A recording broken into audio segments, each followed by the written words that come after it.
Ерөнхий боловсролын сургуулийн сурагчдад Монгол Улсынхаа тусгаар тогтнол эх орноор бахархах үзлийг төлөвшүүлэх, цэрэг эх оронч хүмүүжил олгох, бие бэлдэр сэтгэл зүйн бэлтгэлжилтийг дээшлүүлэх, батлан хамгаалах хууль тогтоомжийг сурчлан таниулахад дүүл тэмцээний гол зорилго байдаг юм а. Тэмцээний хоёр шатанд 12 ерөнхий боловсролын сургуулийн ахлах ангиудаас шалгарсан 350 гаруй тамирчид оролцож байгаа юм а. Жагсаалч байдал одоо жагсаалыг олон элементийг бас хамт олноор гүйцэтгэх ур чадвар эвдүүг одоо бас нэлээд төрхөө анхаарч ингэж зохион байгуулж байгаа. За нийтдээ 12 ерөнхий боловсролын сургуулиас одоо баг тамирчид оролцож байна. За энэ бол одоо хамт олонны гар нийлэмжтэй ажиллагааг хангах.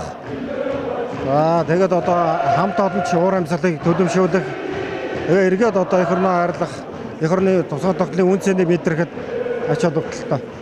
Тэмцээний жигсаалын үзүүлэх тоглолт цэргийн 16 тоот 1-2 комплекс дасгал, эмнэлгийн анхан шатны тусламжийн норматив, салааны захирагч нарын дундах тэмцээн зохицолбор дасгал, урлагийн номер гэсэн үзүүлэлтүүдээр бэлтгэн оролцож байгаа юм байна. Энэ удаагийн тэмцээнд тамирчдын жигсаалын үзүүлэх тоглолтод ихэнх ач холбогдол өгч байгаа юм а. Тэмцээнээс шалгарсан баг тамирчид нийслэлийн аврах шалгаруулах цэрэг спортын дүл тэмцээнд оролцсноо.